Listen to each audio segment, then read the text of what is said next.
जोहार झारखंड वासियों, मैं हूं आकाशदीप कुमार और आप देख रहे हैं झारखंड सर्कल। अगर आप झारखंड से हैं और झारखंड से जुड़ी हुई खबरें या पोस्ट देखना पसंद करते हैं तो झारखंड सर्कल को अभी सब्सक्राइब कर ले। अब आइए देखते हैं झारखंड से आज की बड़ी खबरें। राहुल गांधी को सुप्रीम कोर्ट से मिली बड़ी राहत, निचली अदालत की कार्रवाई पर लगी रोक। सुप्रीम कोर्ट से सोमवार को लोकसभा में नेता प्रतिपक्ष राहुल गांधी को बड़ी राहत मिली। कोर्ट ने उनके खिलाफ दायर मानहानि मामले में निचली अदालत की कार्रवाई पर रोक लगा दी। यह मामला केंद्रीय गृह मंत्री और भाजपा नेता अमित शाह के खिलाफ उनकी कथित टिप्पणी से जुड़ा हुआ है। इस मामले में राहुल गांधी की याचिका पर सुप्रीम कोर्ट ने सुनवाई की। इसमें कोर्ट ने झारखंड सरकार और स्थानीय भाजपा नेता को नोटिस जारी कर उनका जवाब मांगा। मिली जानकारी के अनुसार साल 2019 के लोकसभा चुनावों से पहले राहुल गांधी ने चाईबासा में एक सभा की थी। इस सभा में भाषण देने के दौरान राहुल ने अमित शाह को हत्यारा शब्द से संबोधित किया था। इसके बाद भाजपा कार्यकर्ता नवीन झा ने राहुल गांधी के खिलाफ मानहानि का मामला दर्ज कराया था। काम करने लगा मैया सम्मान का पोर्टल, महिलाओं के खातों में फिर आएंगे 2500 रुपये। झारखंड की मैया सम्मान योजना की लाभुकों के लिए बड़ी खुशखबरी। मैया सम्मान योजना के 2500 रुपये इसी सप्ताह लाभुकों के बैंक खाते में ट्रांसफर किए जाएंगे।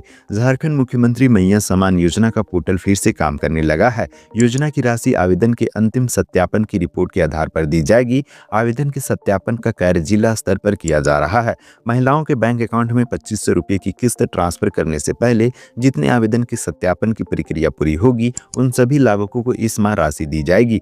वैसे लाभुक जिन्हें पहले मैया सम्मान के पैसे मिले थे लेकिन सत्यापन के दौरान उनके द्वारा गलत जानकारी देकर राशि लेने की बात सामने आई है, उन्हें अब राशि नहीं मिलेगी।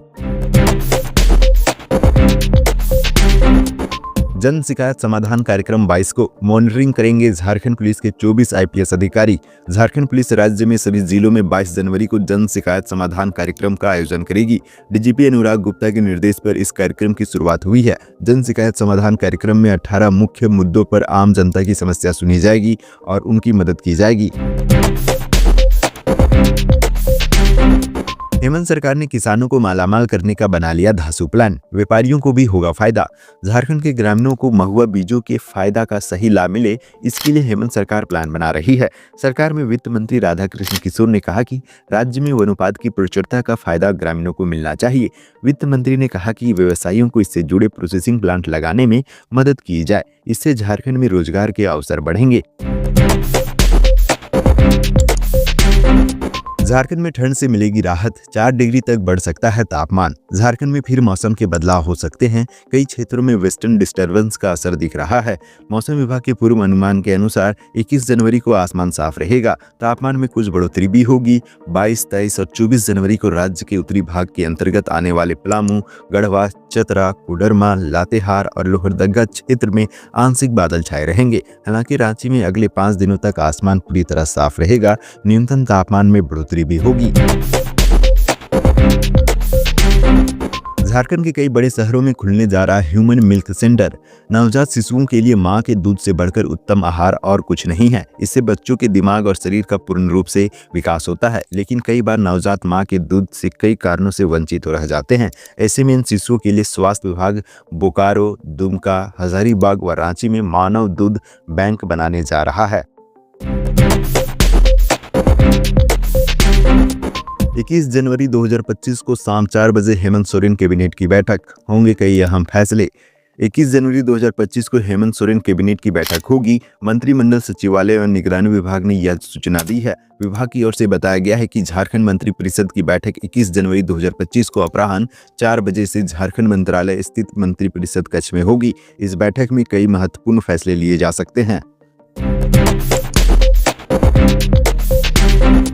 गणतंत्र दिवस पर पहली बार झारखंड की बेटियां बैंड प्रस्तुति देंगी, मुख्यमंत्री हेमंत सोरेन ने दी बधाई।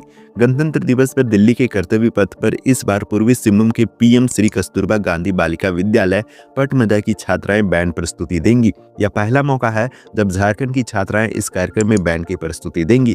कर्तव्य पथ पर रोस्टर में प्रदर्शन करने के लिए देश की 3 स्कूलों को चुना गया है, जिसमें झारखंड का यह स्कूल भी शामिल है। छात्राएं दिल्ली के लिए रवाना हो चुकी है। गौरतलब है कि इस स्कूल के पाइपर बैंड दल ने पिछले साल 22 दिसंबर को गुवाहाटी में आयोजित जोनल लेवल बैंड प्रतियोगिता में पहला पुरस्कार जीता था। मुख्यमंत्री हेमंत सोरेन, शिक्षा मंत्री रामदास सोरेन और एसपीडी शशि रंजन ने टीम को बधाई दी है। राज्य में उद्योगों की स्थापना के लिए गाइडलाइन जारी। झारखंड राज्य में उद्योगों की स्थापना को लेकर नई गाइडलाइन जारी कर दी गई है। इसके तहत उद्योगों को यह सुनिश्चित करना होगा कि वे किसी भी नाले, नदी या जल धारा के प्रवाह को बाधित नहीं करेंगे। इसके अलावा नदी के पास प्रस्तावित इकाई की दूरी उच्चतम बाढ़ स्तर की बिंदु से मापी जाएगी। जेएमएम चला रहा सदस्यता अभियान, 50 लाख नए सदस्य जोड़ना है लक्ष्य। झारखंड मुक्ति मोर्चा यानी जेएमएम 2024 के विधानसभा चुनाव में मिली प्रचंड जीत के बाद उत्साहित है। ऐसे में अब पार्टी अपनी स्थिति को और मजबूत करने की दिशा में कदम बढ़ा रही है। आगामी महाधिवेशन से पहले झामुमो ने 50 लाख नए सदस्य जोड़ने का लक्ष्य निर्धारित किया है। इसके तहत पूरे राज्य में तेजी से सदस्यता अभियान चलाया जा रहा है। झारखंड में प्रति व्यक्ति आय में वृद्धि, लेकिन राष्ट्रीय औसत से पीछे। झारखंड में विकास की गति तेज हुई है, लेकिन अभी भी यह राज्य राष्ट्रीय औसत से पीछे है। वर्ष 2004-05 में प्रति व्यक्ति औसत आय 18,510 रुपये थी, जो 2023-24 में बढ़कर 1,05,274 रुपये हो गई है। रांची और गुमला में ले सकेंगे स्काई वॉक का आनंद, बनेंगे 3 ग्लास ब्रिज। झारखंड की राजधानी रांची और गुमला जिले में भी पर्यटक स्काई वॉक का आनंद ले सकेंगे।